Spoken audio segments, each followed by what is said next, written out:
Bismillahirrahmanirrahim. Assalamualaikum warahmatullahi wabarakatuh.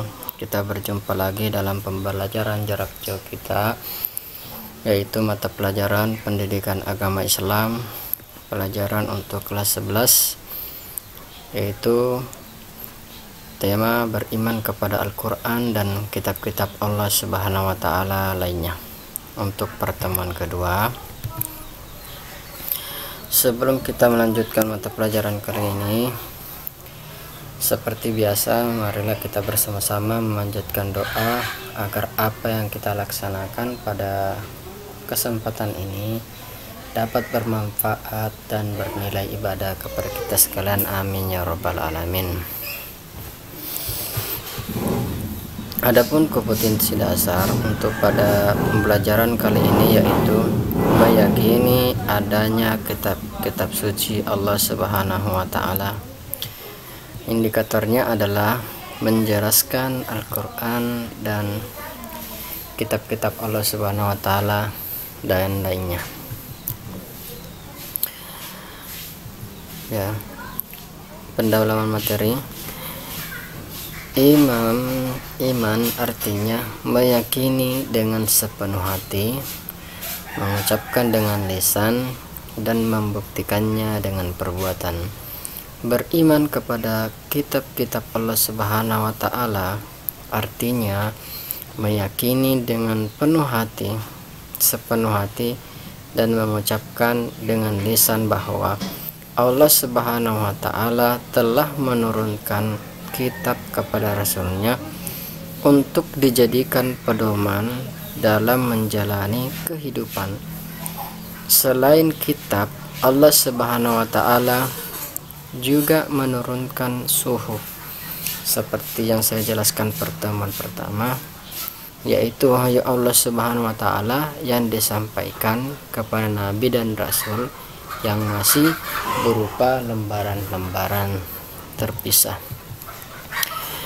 Di dalam firman Allah Subhanahu wa Ta'ala, Quran surat Al-Alaq surat ke-87 ayat 18 sampai dengan 19, inna haza lafis suhufil ula suhufi Ibrahim wa Musa.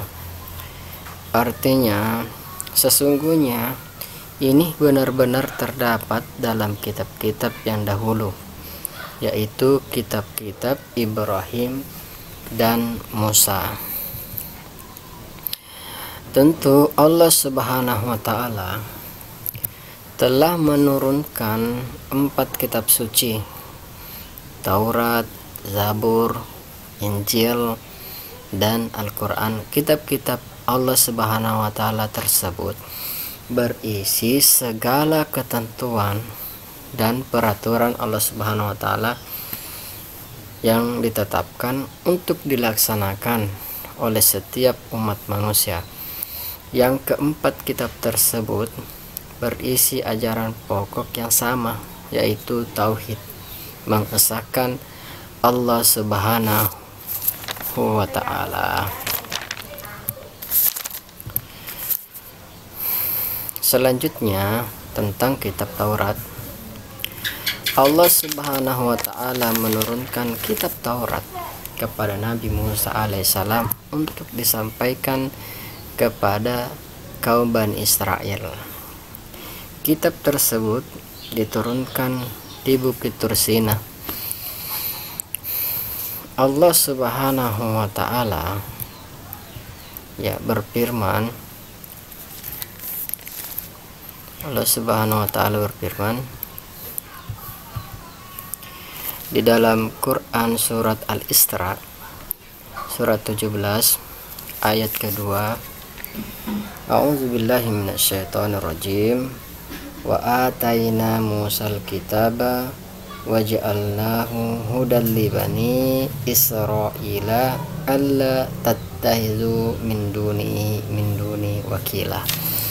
Artinya, dan kami berikan kepada Musa kitab, yaitu Taurat, dan kami jadikan kitab Taurat itu petunjuk bagi Bani Israel dengan firman, janganlah kamu mengambil penolong selain Allah. Di dalam kitab Taurat memiliki isi pokok. Ya, isi kitab Taurat sering disebut dengan istilah 10 hukum. Ya, yang kita kenal sekarang yaitu Ten Commandments. Ya, 10 hukum. Beberapa isi kitab Taurat. Yang pertama, perintah meyakini keesaan Allah Subhanahu wa taala. Ya, tauhid. Larangan menyembah berhala, yaitu musyrik. Berdua, menyembah selain Allah. Larangan menyekutukan Allah Subhanahu wa taala, yaitu musyrik. Ya, inilah ajaran beberapa ajaran pokoknya. Yaitu selanjutnya perintah menyucikan hari Sabtu. Ya, perintah menyucikan hari Sabtu. Selanjutnya perintah menghormati kedua orang tua. Larangan mencuri. Ya, itulah tadi isi pokok ajaran kitab Taurat. Selanjutnya larangan mengambil hak orang lain. Larangan membunuh. Ya, larangan mendekati zina. Larangan berzina, larangan bersumpah palsu, yaitu memberi janji atau kebohongan. Itu termasuk norma agama, norma-norma atau aturan di dalam kitab Taurat. Nah, selanjutnya kita memasuki kitab Zabur. Ya, seperti apa ajaran pokok kitab Zabur? Kitab Zabur Allah Subhanahu wa taala turunkan kepada Bani Daud, diturunkan kepada Nabi Daud alaihissalam untuk disampaikan kepada kaum Bani Israel. Ya, di dalam firman Allah Subhanahu wa taala Quran surat An-Nisa ayat surah 4 ayat 163. A'udzu billahi minasyaitonir rajim. Inna auhayna ilaika kama auhayna ila nuhin wa nabiyina min ba'dihi wa auhayna ila ibrahima wa ismaila wa ishaqa wa yaquba wal asbat wa Isa wa Ayyuba wa Yunus wa Harun wa Sulaimana wa ataina Dauda Zabur. Artinya, sesungguhnya kami telah memberikan wahyu kepadamu sebagaimana kami telah memberikan wahyu kepada Nuh, ya, Nabi Nuh dan nabi-nabi yang kemudiannya, dan kami telah memberikan wahyu kepada Nabi Ibrahim, Nabi Ismail, Nabi Ishak, Nabi Yakub dan anak cucunya, yaitu Nabi Isa, Nabi Ayub, Nabi Yunus, Nabi Harun, Nabi Sulaiman, dan kami berikan Zabur kepada Nabi Daud. Inilah ayat tentang kitab Zabur. Kitab Zabur dalam bahasa Ibrani disebut Mizmar, yaitu nyanyian rohani yang dianggap suci. Kitab Zabur berisi 5 hal. Ya, seperti apa? Yang pertama, nyanyian untuk memuji Tuhan. Yang kedua, nyanyian individu sebagai rasa syukur. Selanjutnya, ratapan-ratapan jemaah. Nah, ini isi pokoknya, ratapan dan doa individu. Selanjutnya, nyanyian untuk raja. Ya, jadi ini isi-isi pokok dari kitab Zabur. Yang selanjutnya kita memasuki kitab Injil. Ya, seperti apa? Allah Subhanahu wa taala menurunkan kitab Injil kepada Nabi Isa alaihissalam untuk disampaikan, yaitu kepada kaumnya. Di dalam firman Allah Subhanahu wa taala Quran surat Al-Hadid surah ke-57 ayat ke-27.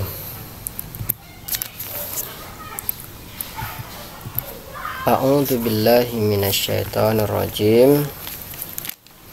Summa kaffaina ala asarihim birusulina wa kaffaina bisini bi Isa bani Maryama wa atainahul injila wa ja'alna fi qulubil ladina taba'uhu rafatan warahmah. Artinya, kemudian kami iringi di belakang mereka, atau kami susulkan rasul-rasul kami, ya, mengikuti jejak mereka, dan kami susulkan pula Isa putra Maryam, dan kami berikan Injil kepadanya, dan kami jadikan rasa santun dan kasih sayang dalam hati orang-orang yang mengikutinya. Quran Surat Al-Hadid Surah 57 ayat ke-27. Ya, bagaimana, seperti apa isi pokok dari kitab Injil? Yang pertama, dalam kitab Injil disebutkan bahwa akan datang seorang nabi dan rasul terakhir yang bernama Muhammad Sallallahu Alaihi Wasallam. Ya, ini dalam Injil, ya, yaitu perintah Allah Subhanahu Wa Taala kepada manusia agar kembali kepada tauhid yang murni. Kedua, menyempurnakan kitab Taurat. Selanjutnya, pembenaran terhadap kitab Taurat dan Zabur. Selanjutnya, perintah pembiasaan hidup sederhana. Perintah menjauh sifat tamak, yaitu tamak serakah.